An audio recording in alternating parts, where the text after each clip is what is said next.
Everybody, welcome to episode 38 of The Beer Enthusiasts. This is a really, really exciting one. This is not one that we had planned. We weren't 100% sure after episode 37 what we were going to talk about. And then all of a sudden we saw ourselves on an Instagram reel that Admiral Malting and Sierra Nevada put out. And there's gonna be a long sort of backstory to this. But today we are gonna be kind of talking through and tasting Sierra Nevada's estate series beer. This year it's an heirloom Landbier. We're going to get into what all of that means. I don't know if I've ever had anything that's considered to be a Landbier. But yeah, very exciting stuff. We have a ton of reasons we're excited about this particular beer, and we'll talk about all of them. You might be wondering why we're freaking out about some random, Sierra Nevada lager. But we'll get into it. There's a lot that goes into something like this. But first, we got to pour it, right? Yes. And so it's kind of, we know we were getting into using the Master Cicerone syllabus to point us in different directions on what topics we want to talk about, but we're going to kind of step back into what we had been doing a little bit before, because this is just such a very cool, unique, and special beer to us. It wasn't really something we wanted to wait to taste in however many more weeks. We definitely wanted to dig into this as soon as possible. But on the label, the big thing that kind of stands out is that it's brewed with 100% home. It's brewed with 100% just homegrown, and it's purple Egyptian barley. And the reason that that is something that's very cool for us is that we'll kind of do a spoiler and then kind of start from the beginning. But we helped to lay this particular malt at the malt house where it went through the entire malting process. And that was so long ago. I think we were talking about it the other day, and it's coming up on at least coming up on 3 years. Is that what we had decided? Yeah. It's been a while, and maybe they've malted extra batches of this kind of barley or whatever. But it was, it's that's our connection to it. Is we happen to be doing some research essentially at a maltster and got to be involved with this exact grain from this exact brewery, and so that's kind of our main reason that we're excited. But they decided to make a land beer out of it, and they've made several estate beers in the past, and all their estate ale series had either the entire ingredient list or most of it is stuff that they grow on their property in Chico, in California. And I'm not sure if they've done a Mills River version. They've got the East Coast Brewery as well, but this one is all ingredients from their Chico facility out here in California, in Northern California. And I think this one is all ingredients that they grow on their property, right? Even the hops. I think the only thing that wouldn't necessarily be a grown on site, obviously, is the yeast, because they use just the lager yeast. We're not particularly sure which one. But we're kind of surprised, we saw ourselves in a video reel about it, and then you think, oh, maybe this beer was set to go on sale, and I didn't really think that it would sell out. Just, mostly because it's like not a hype style or whatever. But if it's an estate ale, a homegrown estate ale, they probably don't really have all that much of it. Right. So I don't know what the yield was, how many bottles that they actually had for sale. And I think that you can still go to the brewery and drink it. We're drinking it like as quickly as we can on video after the release and getting it in the mail, essentially, because we're so jazzed about it. But it sold. We were going to try to get as many bottles as we could, and they limited it to 2 per person. And I was too late. I didn't get it. So we're splitting Scott's allotment. It's like a rare beer at this point. So that's right. Thank you to Scott for being on top of that so that we could drink it together on the show instead of me just staring at you longingly. Yeah. So now to rewind and take it kind of back to the beginning, uh, we started, studying for the master exam, and we were looking for some different opportunities for learning. When you study for advanced, you read a lot of the books, and so one of the big sort of leaps is you're really trying to get some really good hands-on experience. And Admiral Malting is, as far as I know, still is the only malt house in the state of California. I don't know of any other one. And so it's kind of up in the Oakland. There's a I know there's a really is it Almanac Brewing that it's super duper like close to, like it's on like Yeah. the very, like it's like right next door to that. So if you're familiar with where they are, relatively small, malt house. They do floor malting, which is very different from pneumatic malting, with lots of large machines and things of that nature. So they're a little bit, kind of like they produce smaller batches, um, of malt. And to participate in lots of things like this, lots of breweries that want to have, local ingredients, get stuff from close by. That's something that they specialize in. And I just thought, even if we could just go up there for, a day and get a tour, there's tons of other great breweries there, to visit. But then I decided to, reach out to them, and I decided to kind of swing for the fences. And I just said, this is what we're doing. Would you mind having us up there for a few days and just let us actually work and like volunteer our time to like work a shift? And Curtis Davenport, who runs all of the operations there, was like, let me check with my bosses. And he was like, yeah, you can come up and work for however long, you want. And so we got up there, we committed to doing 2 full days, and they let us do just about everything. I mean, we got to turn all of the, because it's floor malted, you have to do some sort of, either hand turning, or they had a machine that you could plug in and you just had to kind of drag it along the floor, and it would turn the malt automatically. It was aptly named Tina Turner, which is great. Yeah, they let us do that. They let us lay out a couple of different, obviously the Egyptian barley. We actually got to take that out of the steeping tank and then kind of lay it. They had this really cool kind of mechanism that I think they actually had made like specifically in Germany. They like sent them, from what I remember, these specs, and they were like, "Can you build this?" And of course, it's German engineers, and they probably just thought like, "Oh, they don't know we've already done this," for, Yeah. or something like this is nothing new to them. But essentially, it lets you, it receives the barley, and then you are able to turn it, and it turns 360 degrees. So you literally just have to go over, and you can either go under or you can pull it back.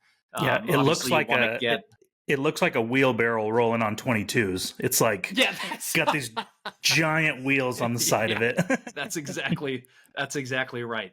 And then we kind of flattened it out, because for floor malting, you don't really want it to be, higher than like, maybe like 5-6 inches in terms of the bed depth.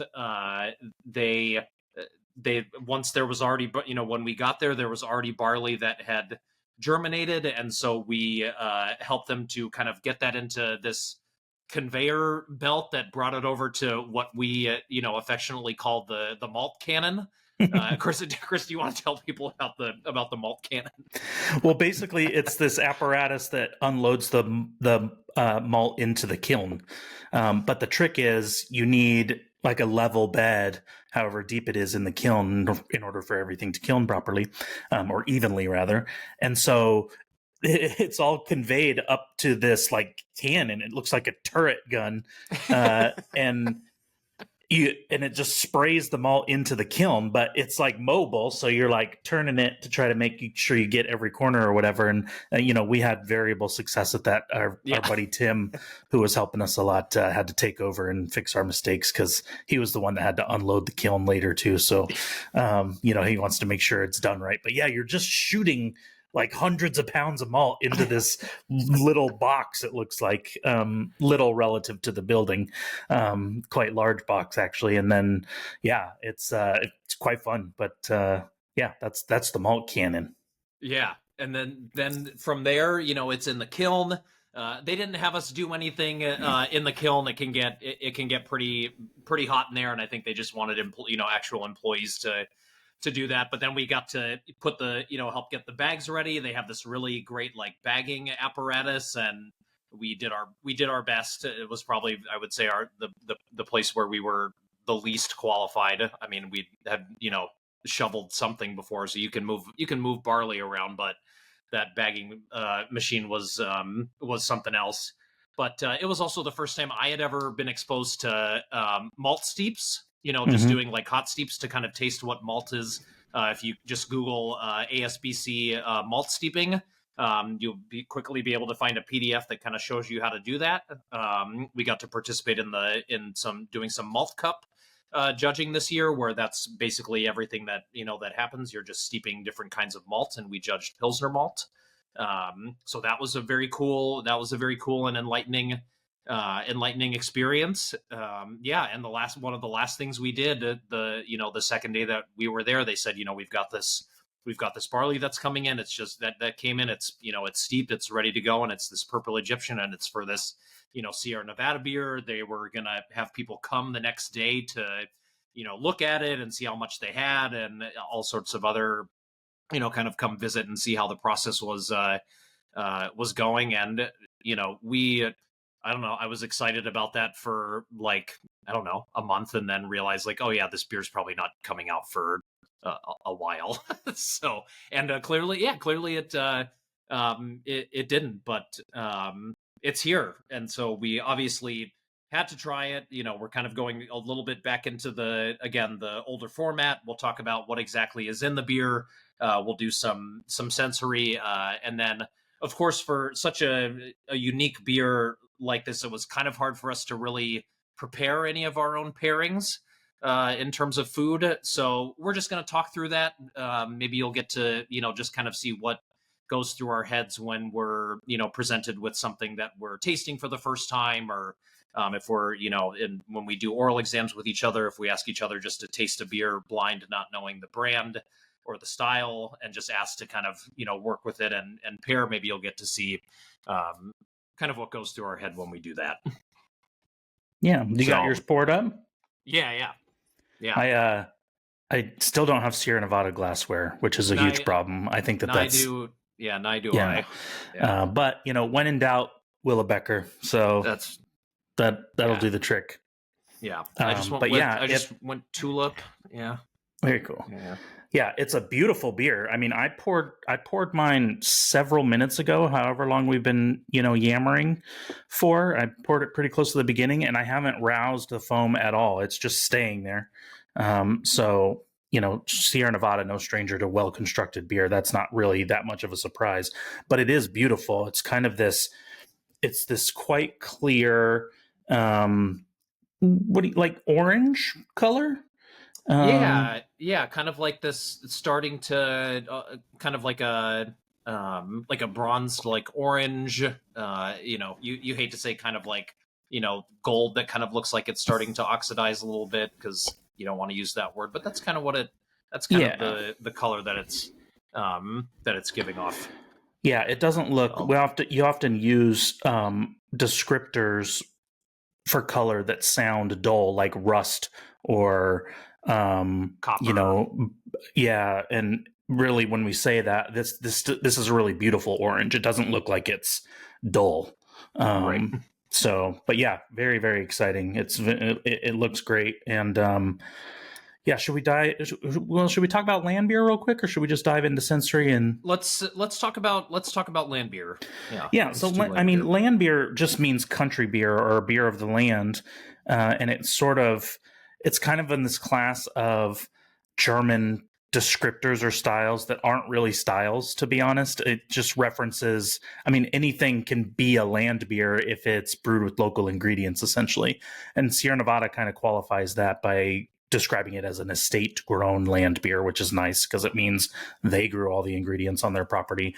But kind of well known historically in Franconia and has spread all across Germany and in a lot of lager making places in the world, to mean kind of the local ingredient or harvest beer.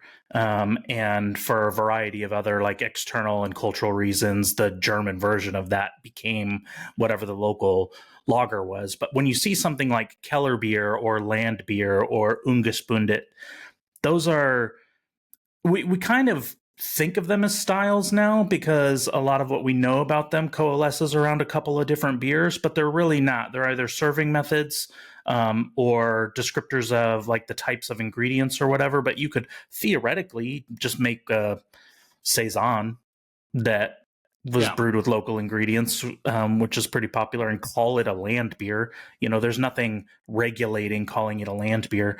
But I think it has a rustic connotation to it. It's not a necessity, but it's sort of just like you're brewing with, you know, ingredients that are local and maybe out of the, it's sort of an answer to like the industrialization of beer, right? Everything is so clean and manufactured and industrialized now. This is a, you know, kind of harkens back to an era where beer was a little bit more, that's what I think of with rustic, is less mechanical, less engineered, you know, a little bit more labor intensive, you know, close to home. And so that's kind of what it's come to mean. And we, you know, it's got a really broad meaning, but we will we'll see what we think. They've brewed theirs with that purple Egyptian barley, and then also a couple of other malts that they, grains that they grow on site, right? You've got the list, I think. Yeah. So they have their, and all of these are preceded by the word estate, obviously because they grew them there. But they have their estate caramel, Munich, pale for the base, purple Egyptian, and then estate Cascade hops and estate triple pearl hops. And like you said, lager yeast, they say 20 bitterness units and 4.8% for ABV. So yeah, let's dig into this a little bit more and see what we're getting in terms of aromatics. Yeah, I mean, it's really malt forward on the aroma out of the gate.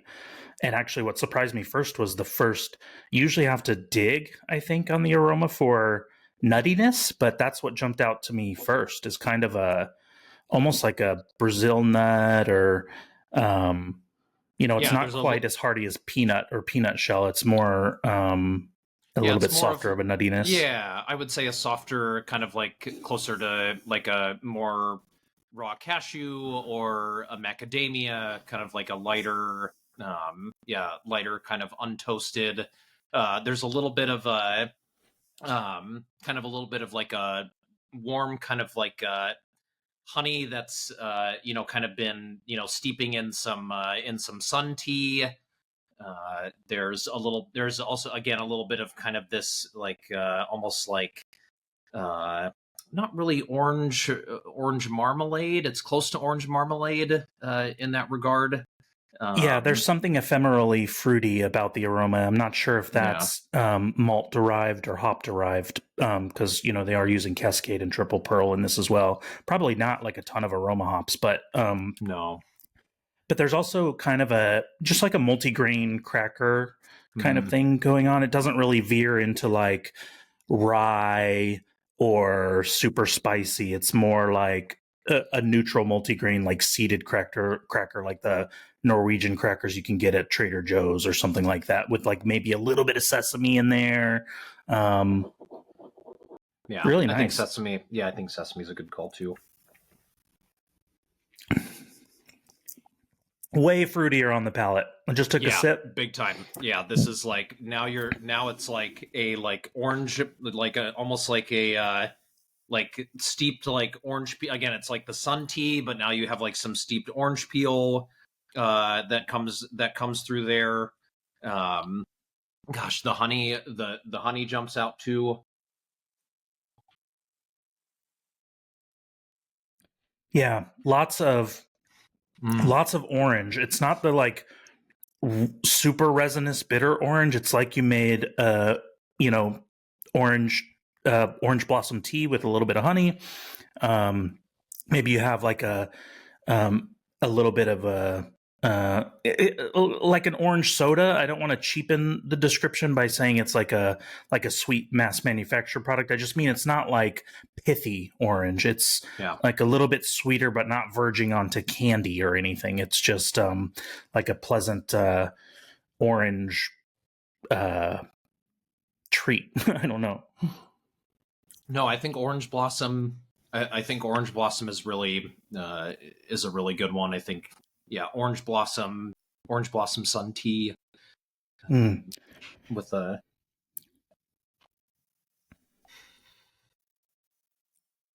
some white tea characteristics. Yeah, because there's really this like damp. It's almost like whatever. It's almost like a damp kind of like slightly aged, like almost like a lavender petal. So like you think on one end of the spectrum is like essential oil, super pungent. Again, kind of like this.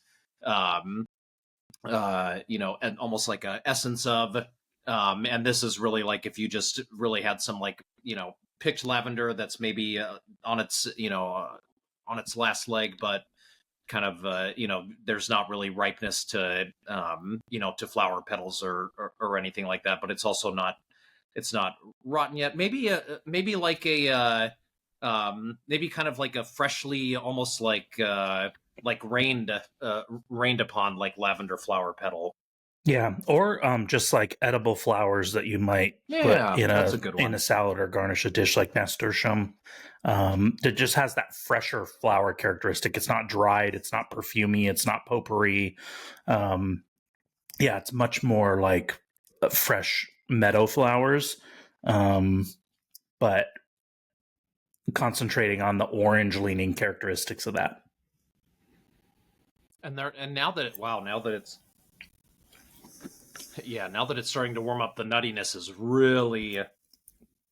really kicking in. There's even a little hint of like of some sort of like almost like a damp cedar, kind of hop note. But yeah, that nutty character is just like a honey drizzled, unsalted cashew or something like that. Yeah, like one of those like Nature Valley bars, the ones that they come in the little 2-pack and they're held together by honey, it seems like. And they've got, they're really crunchy and they have the honey and a bunch of different nuts and kind of like granola character to them. Yeah. Yeah, and then for like mouthfeel characteristics, like carbonation's medium. This is not like anything this isn't like, bottle conditioned, or it's not like served still or anything. It's your pretty average, like, 2.4, 2.5 volumes probably. Yeah, I would say that it's balanced. I mean, it certainly at the end leans more toward the malt, in my opinion. But it's in balance. It's not sweet finishing. I would put it at off dry. Yeah, I would say off dry. Yeah, not bone dry, but off dry. And it's very pleasant. The ride is like very continuous. It's not disjointed at all. You kind of like have the aroma's mostly nuttiness to me, but then the flavor is kind of this mix of honey, softer, nutty characteristics, and all of those really pleasant floral characteristics that are going on. It's hard to compare it to something because it doesn't have the like intense Munich malt character of an Oktoberfest or a Dunkel. And it doesn't really have, to me, that I always get like a crouton out of Vienna malt is kind of like my thing there. And this doesn't have that like densely dried bread character all that much to me. But it's way more characterful than like the international amber lagers, like a Dos Equis amber or something like that. So it's hard to like, which is really fun to not be able to compare it to a specific thing because it's its own thing. It should stand on its own. And that's part of the fun of sensory too, is trying to figure out how do we describe this beer without locking ourselves psychologically into comparing it to a very particular beer or another style even. And so that's what's making this difficult in a very, very fun way. It doesn't fit neatly into any category, especially with those citrusy hop characteristics. Yeah, but then also so many different sort of what people would say are like noble characteristics, unique malt characteristics from again kind of the essence of the kind of terroir like nature of this kind of style. It's the carbonation doesn't kind of make you lean anywhere. The bitterness is I would call this like this is like medium low bitterness, like at best. It's not, again, like you said, it's kind of not like there's any sort of sweetness. There's enough bitterness to add this kind of like nice off dry, relatively smooth kind of back end to the to the finish. So yeah, it just kind of takes lots of little different little different pieces, and it's kind of hard to even find one where it's like it is like even if we had to choose like it is the most like X style, the percentage that it would have in common with it would not be very much. It's very unique in that way. Much like a Landbier not being its own style definitionally. Right. This exists in the middle of a Venn diagram of a bunch of styles, I think. It borrows a little bit from American Blonde Ale, I think, some citrusy hop characteristics. Borrows quite a bit from Franconian lager with just that like rustic grain character. It borrows a little bit from, I think, the balance of like a really good Helles, which has some noble hop character, but it's not overtly aggressive or anything. And so it's borrowing a lot of the things I like about a lot of those beer styles. And I just realized I was having trouble describing the orange character earlier. To me, it's like mandarin orange, but that's packed canned, but packed in water, not the super syrupy sweet one. Right. But those are naturally sweet and don't have the rind or the pith on them. And so that's kind of the character that I'm getting now. Yeah, I would agree with that. I think that's a great descriptor for that. So then if we're looking at a beer like this, obviously the first place we want to start when it comes to food pairing is kind of assigning some sort of intensity to the beer and identifying what are the elements of the beer that are driving said intensity. Lots of people have different ways of determining intensity. For some people, it's from 1 to 5. For some people, it's you use the same sort of descriptors that we've been using for other sensory characteristics like medium or medium low or high or assertive or aggressive.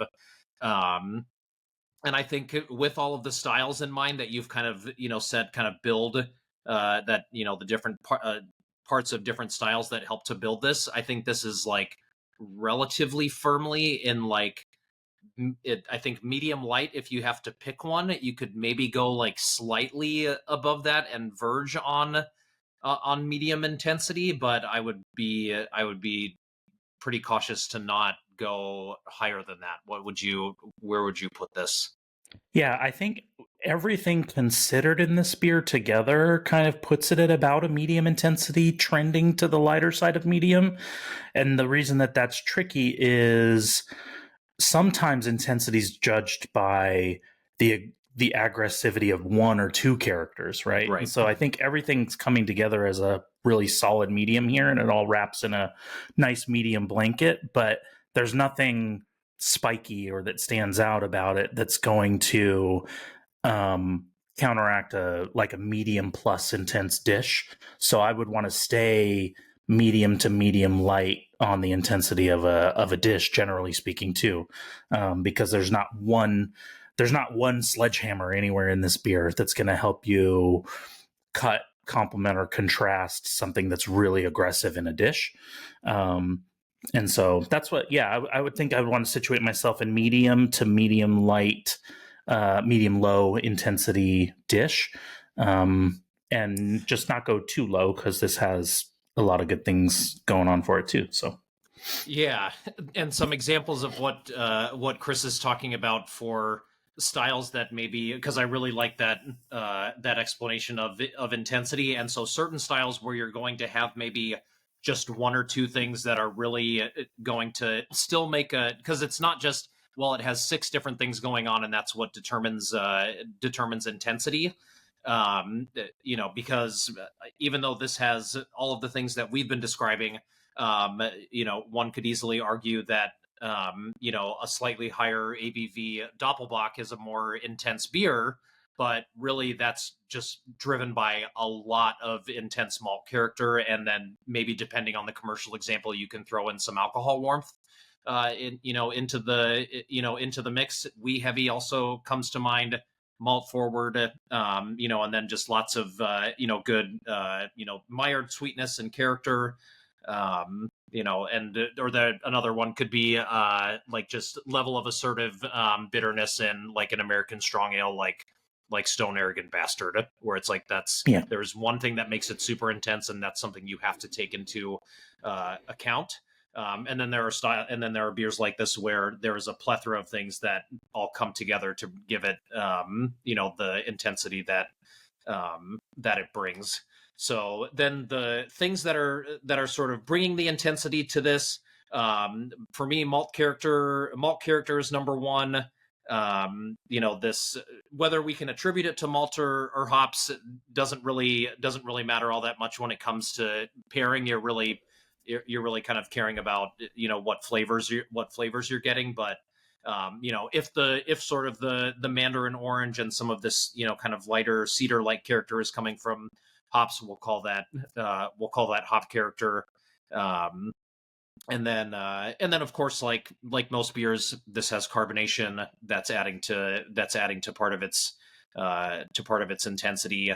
And I would say those are kind of the big things that we are going to be looking to build around structurally for the pairing. Is there anything else that you think needs to be pointed out in that regard? no, not really, other than you have to, intensity is difficult, like you've already said, to assign a particular value to, and it's more complicated than just this beer is a 5 out of 10 on intensity. But I think an interesting way to think about it, in conjunction with this beer not having any spiky flavor, is there are some outliers, right? Like, you're not judging the intensity of this beer against Sierra Nevada's own Bigfoot barley wine. If that's a 10, then this beer might even be less than a 5. But you look at all the components of this beer, 20 IBUs is kind of medium, the light side of medium. That's like the really, really low end of German Pilsner or the high end of Munich Helles. And obviously there are a million IPAs that are dramatically more intense than 20 IBUs, but this is more intensely hoppy and bitter than American light lager, cream ale, like a dozen beer styles. And so it's kind of medium in that respect. It's on the light side of medium in alcohol. It's less than 5%, but it's not in the range of like sub 4% super sessionable type beer. So like everything about this beer screams and adds up to the light side of medium to me. And so you don't have to always put a quantitative measurement on it when you're just talking about balancing characteristics and trying to think about what to eat with something. The qualitative characteristics are just as important. And so I think just the risks are getting a dish that is way too intense for the beer. You're not going to have a bad experience with that. You just be able to taste less of the beer. It's not like going to taste bad or anything. But I think the beer is probably pretty dang versatile with everything that's medium intensity or lower, because it plays a lot of different notes pretty subtly. So, yeah. So then the next part is you want to consider any sort of structural elements that really could lead to, and by structural, we'll get a little bit more into that. But to me, when you're looking at structural elements, you're one looking for any sort of basic tastes that are really sticking out, because there are certain interactions that seem to be more common, especially with the basic tastes that as they interact with one another. Kind of the salty sweet, where salt kind of accentuates sweetness, where salt, rather it contrasts bitterness. I've often found that if you have an acidic beer and some acidity in food, they cancel a lot of the time, often in a positive way, sort of allowing something else to kind of rise from the background and to have that flavor or other piece of the interaction take center stage. This is not overtly, again, like we've described, it's not overtly bitter, not overtly sweet, very well balanced in that regard. There's no additional salt or acidity, and often when unless there's something that's gone horribly wrong, you're usually not having to deal with umami in beer. So that's usually something that's kind of reserved for for dishes. And this isn't super high alcohol. Again, not super bitter. So there's a lot less kind of things that could potentially lead to train wrecks, with certain interactions. So this, to me, this is kind of sitting in a place where we really like our food pairing beer. Multiple different elements of the beer bringing some intensity, kind of in that medium range, lower-ish end of maybe that bitterness range that we like. I think for other styles we could maybe add 10 or 15 more and still be kind of okay in that regard. So I think from a structural standpoint, as long as the dish is balanced and isn't just like again kind of like an overtly bitter dish or an overtly kind of one note, I think this is actually going to turn out to be a really good beer. That because some beers I think work great with maybe the main element of a dish, and maybe is just kind of like it just doesn't have a negative interaction with the sides, of a dish. But I think this is one where if we play it correctly, we could hit a little bit of a note with kind of something that's especially kind of atypical here in the States, which is kind of like a meat, a starch, and a veggie. I think that would be something very easy to kind of be able to play with all of those different elements. Anything else that you want to add about the kind of the beer itself that you're thinking about going into pairing? Absolutely, because the impetus for the idea that just came into my head for pairing, I think helps work with one of this beer's greatest strengths is that off-dry character. So beers that are super dry or super bitter are kind of difficult to pair with a lot of food, because if there's anything in the dish that is also quite bitter, like having a super bitter IPA with a bitter green salad or something it's not for me. I mean, you might be able to find some things to dress the salad with that kind of help break that gridlock of bitterness, but the sweetness that you're left with on this beer is such a pleasant sweetness. It's like that little bit of honey in your tea just to keep it from being astringent or whatever. And so I think that gives you a lot of leeway to pair with some slightly bitter foods or even spicy foods, as long as you don't ratchet up the intensity too high. And I bring that up because the idea that came to mind just now was like a mustard green salad. So I want to go the different kind of spicy, right? Which is that kind of nasally horseradish type spicy. And very quick story.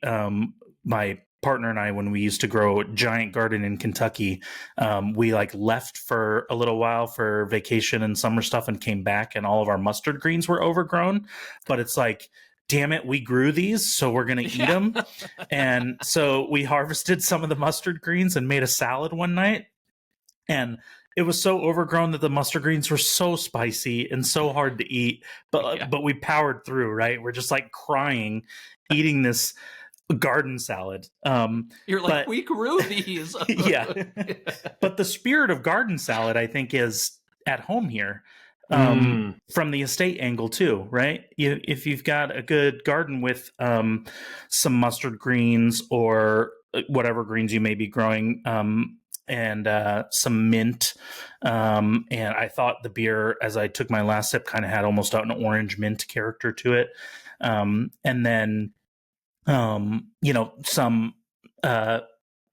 things to dress it with. But if I could make my ideal salad, that I think I really want to play with the mustard green component, the base would be mustard greens, which have kind of that spicy, well, maybe more baby mustard greens than elderly mustard greens, so that we can ratchet down the horseradish spiciness a little bit. I would bring some croutons to the party. Like if you had old sourdough bread at home, if you bake bread, toast some of those up to make some sourdough croutons, because that like grainy character is pretty light here. It's not aggressively crouton-y or like baked bread or really dense bread character. So I think that would be a good complement and hopefully draw out some of the more bread-like characteristics of the base malt.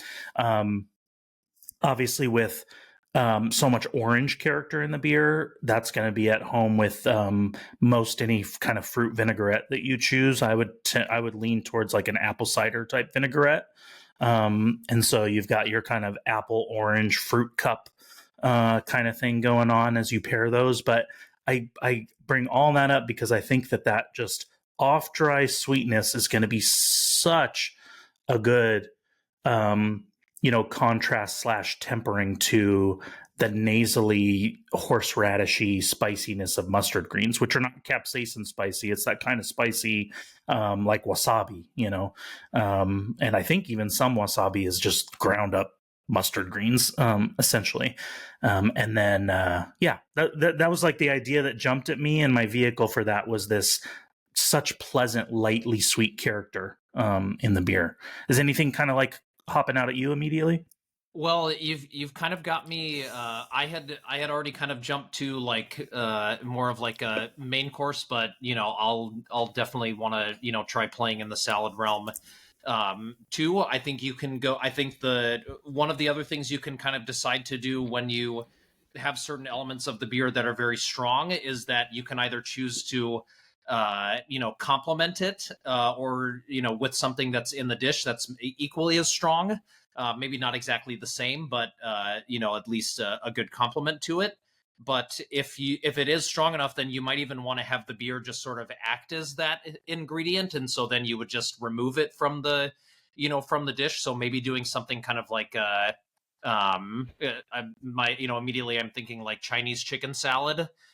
So not having the mandarin oranges in that, but still just having sort of but then I also think you could add in a little bit of like a peppery kind of like interplay as like a good contrast. So maybe not doing 100% of it to be arugula, but maybe just having a blend of greens that has just a little bit of that in there, to contrast the sweetness and the brightness of the fruit.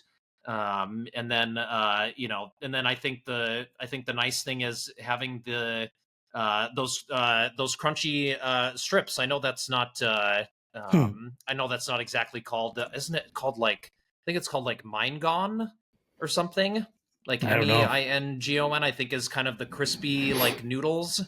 I just remember when I was a kid, I went to like a place that I think, looking back on it, probably served something very traditional in terms of Chinese food, and I ordered chow mein and I got like crispy noodles, and I was like, this is not Panda Express. like I think that's that's when I think I learned the difference between like that and lo mein. But I think that kind of lends a nice little, it kind of is going to play with the nutty character. I think having a little bit, again, kind of having the pepper and the honey note to kind of be a nice contrast, to add a little bit of tension. And then if you're wanting to do a salad that complements the orange character, you could do something like an Italian like panzanella. So you could just have like some sort of pick your fresh light colored stone fruit. The one I liked here that's local to me at an Italian restaurant is they do peaches, So, and it's got these like large, stale bread, very crouton-esque. So that was kind of, that's where your inspiration from what you were describing, that's where, that came from. You can take the sweetness from the beer, you have some, just some raw cherry tomatoes, get a little bit of sweet and sour, you can have that kind of be your, have that be your contrast. And then I still also, like you said, I still like, you could go, I think you could go apple cider, an apple cider vinaigrette. I think you could also go, maybe something a little interesting and maybe do like a strawberry vinaigrette or raspberry vinaigrette. That would maybe be a little bit more of like, that would definitely be maybe like I'd want to try it and see if it worked before I like served it to a guest. Yeah. But I think that could be something fun to just kind of play with. Well, I was like kind of thinking about leaning into strawberry for dessert, and it made me think of something too that I wanted to remind folks that are listening about, which is purple Egyptian barley it's really light. Like we felt like when we were laying it out that we were almost kind of crushing it, right? It's kind of, after steeping it, it's gelatinous, like a gelatinous fruit. It either doesn't have a husk or it's such a thin husk that, you could just like squeeze it in between your fingers. And pop the kernel right out. And it reminded me of something that we partially learned during our time at Admiral, but also just learning a little bit more about malt, which is that malt is like surprisingly fruity. We ascribe all of these fruit characteristics to hops mostly, and we don't really ascribe it to malt unless sometimes it's like aged beer or high alcohol beer that gets that like dark and dried aged fruit character. But like Pilsner malt, if you do a malt steep with like a really good Pilsner malt, it's almost like Welch's white grape juice sometimes. A lot of times it can remind me of strawberry a little bit, which is a really, really mellow, fruity flavor, right? Strawberry or kiwi, these kind of like gelatinous fruits that aren't super duper intense tropical fruit characteristics. And so I was almost getting something in this beer by the end of it that is kind of strawberry like. It's not distinctly strawberry, but it's just this suggestion of a gelatinous fruit, and that really, really light sweetness, I think, is tricking me into that. And I just wanted to bring up the purple Egyptian barley because that seemed like a lighter, more gelatinous, gentle form of barley than your like super husky tried and true 2-row that we got to mess around with that weekend too. So that had me thinking strawberry for dessert. And I also think a really classic combination is, for me, particularly holidays, is oranges and chocolate. But you obviously don't want to go too dark of a chocolate here, not for bitterness reasons, but I just think you want some milkier creaminess to it. So what about just like a white chocolate mousse? So let's dial it all the way back in terms of bitterness on the chocolate. A white chocolate mousse dressed with some fresh strawberries, or like a little strawberry, like a reduced strawberry drizzle over it. And my hope would be that would help bring out some of the nuttier characteristics of the malt character too. So we're making a mousse, we're not making a blondie bar or anything with a dollop of whipped cream on it, so that hopefully the beer can kind of act as that, a little bit of that like brownie component or the cakey component on the bottom of like an orange cake or something like that. So you can't dial the intensity too high. But since the beer has this really pleasant sweetness to it, it's just not that intense of a sweetness. It's just like a really low level, nice sweet characteristic. White chocolate mousse with a little bit of strawberries. And my justification for that was my long story about purple Egyptian barley and malt being fruity. I think I was kind of definitely in that realm. The first thing that I kind of jumped to was thinking like pastries for dessert. Because this can go, I think this goes great with just kind of like your basic cheese Danish, cheese and fruit character, whether it's esters or from malt or from what have you. Obviously, that's just always going to be that's a tried and true complement. If you want to lean into the nutty care, I mean, you can. I think just if you take a base croissant, you can play in all of these in all of these ways. I think that would be super interesting to do like a Nutella drizzle, over a croissant. I think you could do powdered sugar and toasted almonds if you want to bring out the cashew a little bit more. I mean, I think you could. I mean, you could do. I think it would be fun to do something like this and just be doing like a croissant like flight. You can just play with croissant in so many different ways you can make, and there's miniature versions of things like that, and then you just bust out the piping bag, pipe a little bit of and some people might be thinking, oh, Nutella, it's so when you cook, I mean, sometimes chocolate is like you're eating it by itself, and sometimes it's just a really light kind of drizzle, and sometimes it's a donut that's stuffed with with chocolate, or has a bunch of chocolate frosting on it. So you can play with the levels of it's not just the intensity of a dish just as is, but how can you sort of manipulate the ingredients to get the intensity of that character that you want, much like how brewers do with beer, choosing malts, hops, and rates of all the different types of ingredients. So that's kind of where I was headed, because I also think this is the malt base. I think it's just going to be great with anything that's got an enriched dough. I think anything that's just involving any sort of like butter of any kind, then I think you're just going to be getting this almost the like orange marmalade of like a single hop British golden ale with like this enriched honey and this butter character. Then that reminds you of Czech lager, and it just all of a sudden there's just going to be all of these different things sort of dancing in your head, and lots of things to draw you in and help you to to ponder for really what is a beer that, even though we've drawn a lot out of it from in this conversation that we've had, almost complex in its simplicity, and just how well each part of it is done so well. This has been quite the experience. I've very much enjoyed this. Yeah, there's two things there. We like to talk about this a lot. We're always theorizing about complexity, because complex does not mean like more than a dozen things are involved, or that it has to be super bombastic. I think that it has to unfold in a way that has multiple aspects to it, even if at face value it might seem kind of simple. So a beer that's this light in character can be complex because it kind of like slowly presents itself to you, more and more layers. And I think that your choice of pastry is even particularly like croissant flight.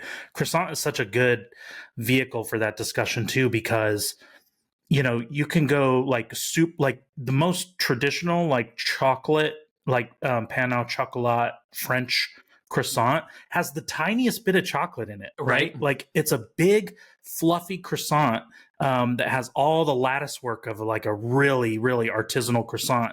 And there's like 2 tiny chunks of chocolate in the bottom. Yes. And so if you're ever thinking about, the flavors of 2 things I like might be a good match, but I think the intensity of dark chocolate is just too high for this beer, dial back the amount.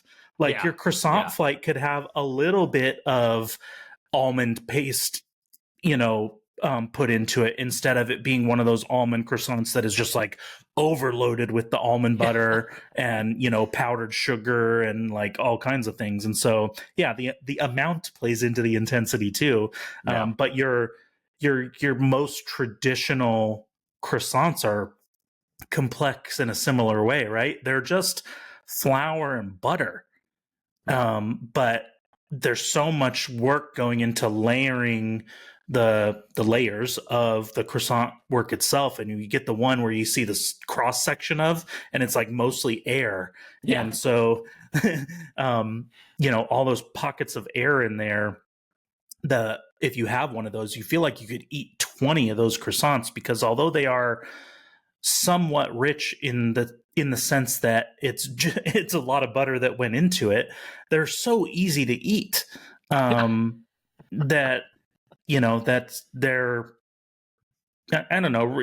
We talk about richness all the time as well, and I just think if you find ways to dial back the amount to help with the intensity, then that's a really neat way to think about this beer too, because there's subtlety in pastry as well. Like not every pastry is, the sidecar donuts that we like, that just have all the ingredients on them. There's That's right. just really good, light pastries as well. Yeah, absolutely. Wow, this was very cool. Very cool to feel connected to the product in such a unique way from such a such a staple of American brewing that is Sierra Nevada, and all the hard work that the people at Admiral Malting do. That is not an easy job.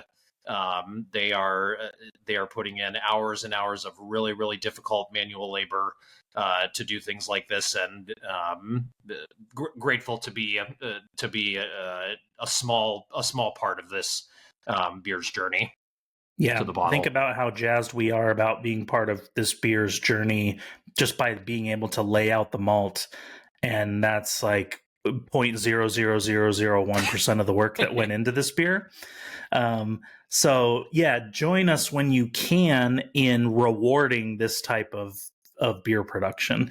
If you see something that brewers are really, really ecstatic about, or that they grew, or that you hear the stories of the people behind it, or even just, you hear Admiral Malt is in the beer, like, spend a couple extra bucks if you have it to give it a try and evacuate your expectations from it trying to taste like a particular other thing that and enjoy the ride, because this was, if this beer was available in 16-ounce 4-pack cans year round and you were just crushing it with your friends, you don't have to be this geeky about it, right?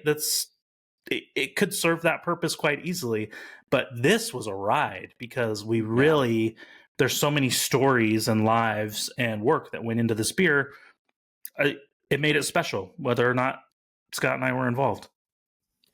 And speaking of that, our involvement was so small. We're gonna kind of piggyback off of that subject matter for our next episode. We decided that what would be more fitting than to talk about the malting process next week or the next time. May not be next week, but next episode we're going to talk about the entire malting process. That'll be what we're going to be discussing, and kind of getting back into things that are super duper relevant for our study purposes. Echo everything that Chris just said. Thanks everybody for your support. If you have any other questions or anything, if you've seen any other beers like this or know of places that are doing it, give them a shout out in the comments. We are at The Beer Enthusiasts on Instagram, and make sure to give us to subscribe to the channel. Make sure to like the video, raising a glass to Landbier. Cheers to Landbier. Cheers, everybody.